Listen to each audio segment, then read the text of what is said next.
much of this where you're out there in the world trying, to be a Christian. And like, who's flawed here? Anyone here, still got sin in their life? No. We're all individuals. I'm not. Anyone here have issues, struggling with sin, struggling with their nature? Hello, are you all dead? Hello, thank you. And people will say this all the time. Oh, that's not very Christian. That thing you said wasn't very Christian. Or, did you go to that movie? Oh, that's not very Christian. Now, first of all, we need to weigh up in our own minds the expectations of others. We are ambassadors for Christ, and it is our desire to reach people with the message. And yet, are they our judge? So we need to be conscious of how we're coming across by the things we do. And yet we don't want to present this robotic stereotype image of what a Christian is. Christians are real, organic people living real, organic lives and striving to overcome flesh with spirit, which can't be done in 2 hours and 40 minutes. It happens over a whole lifetime, and it won't be accomplished until we return. So, this thing about that's not very Christian. What do you think the motive sometimes is? You said that. Or, you saw that movie.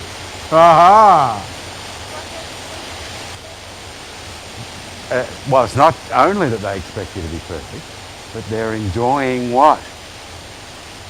They're enjoying you failing. It helps to justify, I suppose, their position of not having responded to Christ. They see you, on one hand saying, I'm a believer, I go hallelujah and I worship God. And look at that. You still fall into sin. Now, how rock solid are we in the knowledge that we knew when we started this journey we would continue to fail and fall? And that perfection is a gift that's given to us. It's not something we achieve in our flesh. People want to pull you down. They want to not only highlight the fact that you fall sometimes, but what they're also picking up on is this whole idea of the hypocrisy that they see. Because, through your mouth, you're saying, I'm a Christian, I believe in Jesus. But in your life and in your actions, they see something that they think is anything other than Christian. I've got 2 points I want to make about that. One is this. They're right about the hypocrisy. We're all hypocrites. And if you find a church with no hypocrites in it, whatever you do, don't join it. You'll ruin it. Because we are all hypocrites. However, the world has got the hypocrisy part around the wrong way.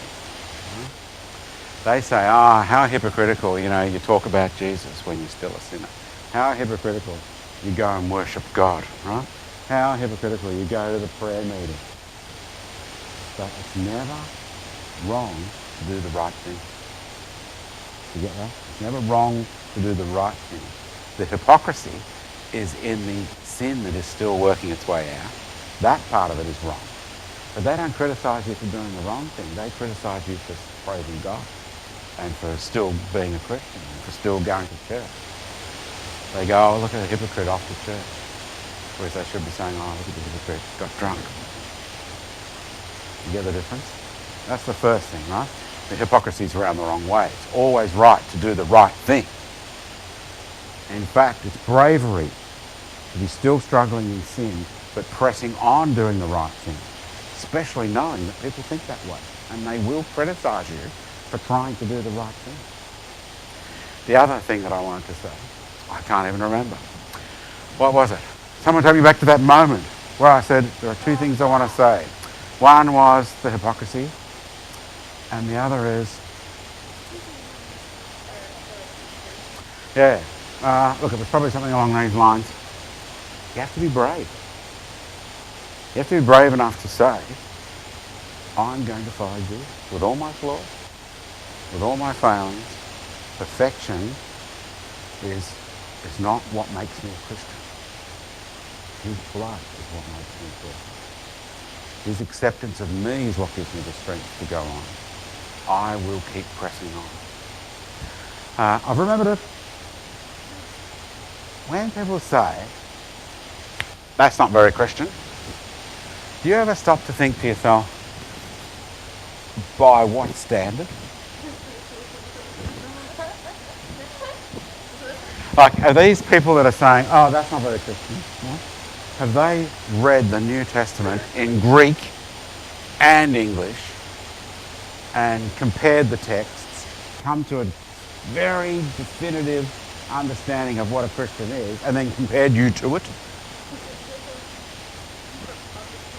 So, oh, that's not very Christian. We can throw that back if we're humble enough and go, what actually in your mind is Christian? And some people will say, oh, it's just love for your fellow man. Well, love for your fellow man is part of the moral will of God. But if being a Christian is love for fellow man, hello, what's the pass mark?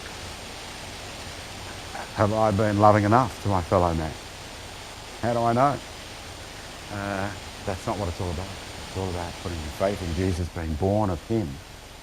And then as you not try to look like a Christian by loving your fellow man, but by being one and allowing the Spirit of God to become part of who you are, love for fellow man will start to happen. Why? Not because you're trying to look like a Christian, but because you are one. But because you are one. Right?